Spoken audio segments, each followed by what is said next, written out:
Hello, j'espère que tu vas bien. Je te fais cette petite vidéo un peu à l'improviste en format vlog. Je suis rentrée aujourd'hui d'une immersion business du coup. Donc une immersion business c'est quoi? En gros c'est un séminaire dans l'accompagnement en fait dans lequel je suis en tant que coachée. Du coup sur l'entrepreneuriat parce que je me fais accompagner sur l'entrepreneuriat depuis déjà même 1 an. Et en fait je voulais te partager une réflexion en fait qui m'est venue suite à cet événement. C'est lié à ce sentiment d'appartenance à un groupe et à la qualité de notre entourage et au fait que on ne choisit pas sa famille notamment. Et en fait j'ai envie de te parler de ça parce que durant cette immersion, je me suis vraiment sentie appartenir vraiment à un groupe. Je l'ai peut-être jamais encore vraiment partagé ici, mais moi j'ai jamais eu de groupe d'amis. Tu vois, genre tout le concept de groupe d'amis et tout, c'est quelque chose que vraiment j'ai jamais connu. Mes amis en fait ne se connaissent pas. Tu vois, je collectionne les relations en un à un en fait, un tel avec un tel, avec un tel, avec un tel, mais un tel et un tel se connaissent pas, tu vois. Et du coup c'est quelque chose que j'expérimente depuis assez récemment, pour tout te dire. Autant dans le niveau sport, je l'avais aussi créé, et pareil du coup dans le milieu de l'entrepreneuriat. Ce sentiment du coup d'appartenir à une communauté et d'appartenir à un groupe, et à quel point c'est fort et à quel point c'est important.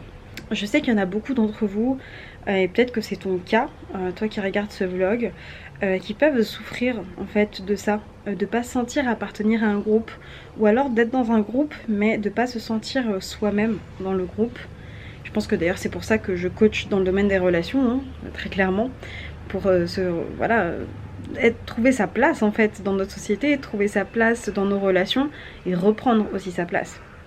Et en fait je voulais te partager à quel point ça craint, à quel point juste ça craint. Ça craint. On peut pas choisir en fait sa famille, effectivement.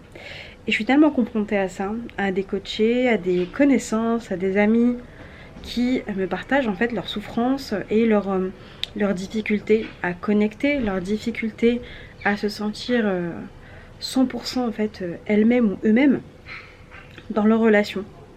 Et encore aujourd'hui, tu vois, j'ai reçu un message d'une amie qui m'explique que en fait là elle n'a pas d'autre choix que de s'éloigner en fait dans sa relation familiale, dans une de ses relations familiales, parce qu'en fait elle en a marre de subir, en fait elle en a marre de subir. Si c'est ton cas, si tu ne te sens pas comprise, si tu ne te sens pas en espace sécuritaire, si tu ne te sens pas aimé, si tu ne te sens pas reconnu et validé par tes proches, et que tu te sens mal à propos de ça, j'ai envie de te dire que c'est normal. C'est normal, c'est normal. C'est normal, pourquoi? Parce que se sentir appartenir à un groupe d'une part et se sentir validé et reconnu par les autres, ce sont des besoins humains fondamentaux. Dans cette dynamique de vouloir être indépendant de tout et de tous, je t'inviterais juste peut-être à ne pas oublier qu'on vit avec des gens. Et ce que je voulais te partager ici, particulièrement si tu te reconnais dans le fait de subir un peu ton entourage, de pas te sentir... Ton entourage peut être très chouette, hein. C'est même pas une question de les gens sont méchants. C'est juste une question de je ne retrouve pas dans mon cercle, dans mon entourage, ce dont j'ai besoin en fait. Ce dont j'ai besoin et ce que je recherche. Ce qui m'aiderait du coup à me sentir beaucoup plus accomplie, beaucoup plus épanouie avec mes proches, mes amis, mes collègues, enfin dans toutes les sphères finalement. Et j'ai envie de te dire que ouais ça craint en fait, ouais ça craint. Ça craint de fou. Je me suis rendu compte à quel point j'avais de la chance. De la chance, non pas d'avoir ce cercle d'entrepreneurs autour de moi, de coachs qui sont hyper bienveillants et avec qui juste je connecte hyper bien, mais de la chance d'avoir dans ma famille, au sein de ma famille, des piliers. Très peu, mais des piliers assez solides du coup. Et évidemment, je te souhaite d'avoir ça. Et j'ai aussi envie de te dire que si tu n'as pas ça, tout n'est pas fini non plus. Tout n'est pas fini non plus.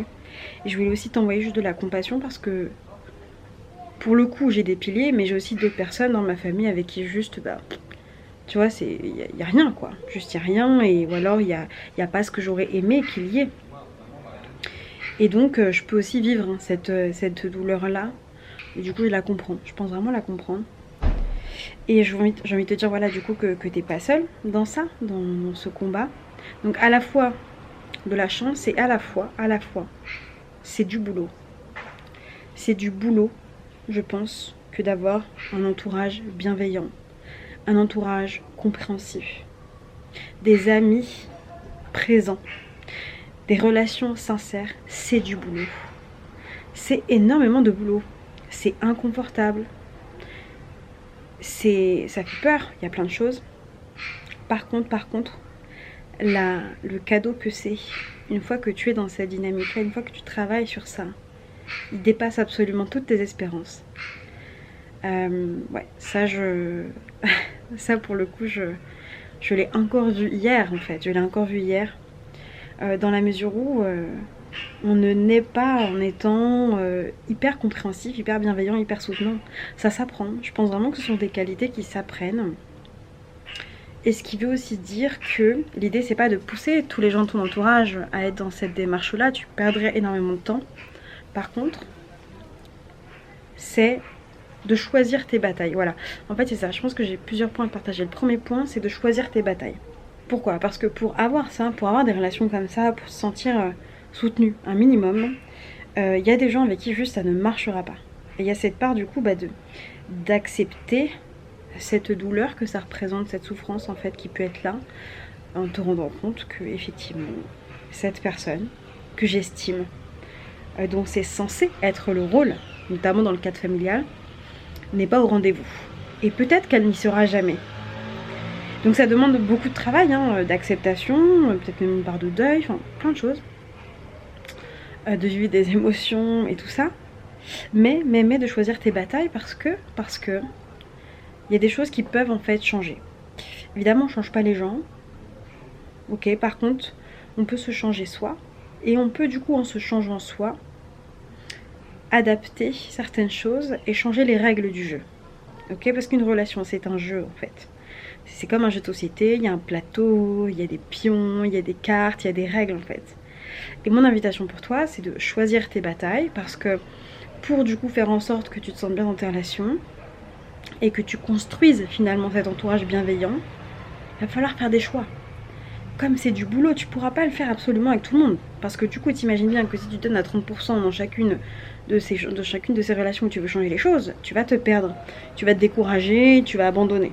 Mon invitation pour toi, c'est de choisir, ok, avec qui est-ce que là ça vaut le coup? Est-ce que je vois que là, soit c'est trop important pour moi, donc j'accepte la souffrance que ça peut m'occasionner, que de vouloir changer les règles du jeu, parce qu'il va y avoir de la résistance en face, évidemment, peut-être du conflit au début, ok, ou alors j'accepte qu'avec certaines personnes, même si ça me fait mal, ça ne changera pas, et que ça n'en vaut pas la peine, dans le sens où, non pas que la relation n'en vaut pas la peine, mais dans le sens où je peux trouver ce que je cherche dans cette relation ailleurs, avec quelqu'un d'autre, avec un autre individu, dans une autre sphère peut-être, dans une autre relation. Et donc que cette relation-là, par contre, elle, je peux prioriser, je peux faire le choix de m'investir, je peux faire le choix de travailler pour la relation en fait. Donc ça c'est mon premier point, choisis tes batailles. Et puis je pense fondamentalement que le deuxième point, ça serait de sortir de cette posture du coup d'attentiste, tu vois, d'attendre que les gens changent, d'attendre que les gens t'acceptent, d'attendre que les gens te comprennent, d'attendre que les gens t'écoutent. Et plutôt d'être cette personne que tu recherches à l'extérieur, de l'être pour toi en fait.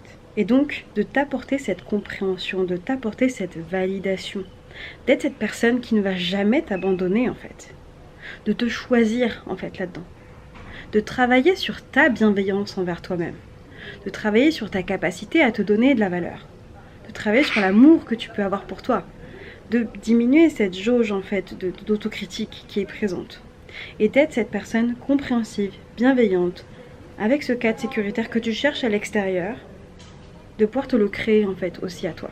Allez, si peut-être une troisième, c'est dans cette démarche-là, de prendre soin de la part de toi qui souffre en fait. Parce que c'est souffrant de se rendre compte que notre entourage n'est pas au rendez-vous. C'est souffrant de ne pas se sentir à sa place. C'est souffrant de ne pas se sentir écouté et compris, comprise.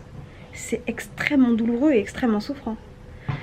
Et donc, comme une part de toi qui souffre, comme si c'était une amie qui souffrait, quelqu'un que tu valorises, quelqu'un que tu aimes, je t'inviterais à prendre soin en fait de cette part-là de toi. Comme si c'était un enfant aussi en fait.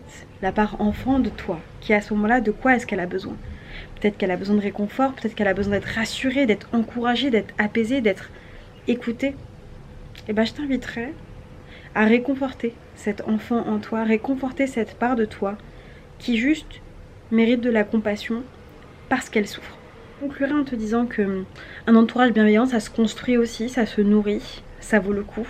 Et il n'y a pas de fatalité dans la mesure où on ne choisit pas sa famille. Par contre, on peut choisir les 5 plus belles ou les 10 relations qui nous entourent le plus. On peut choisir les personnes qu'on va laisser rentrer dans notre intimité. On peut choisir les personnes avec qui on veut créer du lien, avec qui on veut se battre. On peut choisir ça en fait. On peut vraiment le choisir. Et ouais, c'est possible. À condition du coup, comme je te disais avant, d'accepter aussi cette souffrance et cette douleur qui est occasionnée quand tu te rends compte que waouh, les proches ne sont pas au rendez-vous. Les proches ne sont pas là. Donc voilà pour ce partage-là. Donc oui, il y a une part de chance maintenant.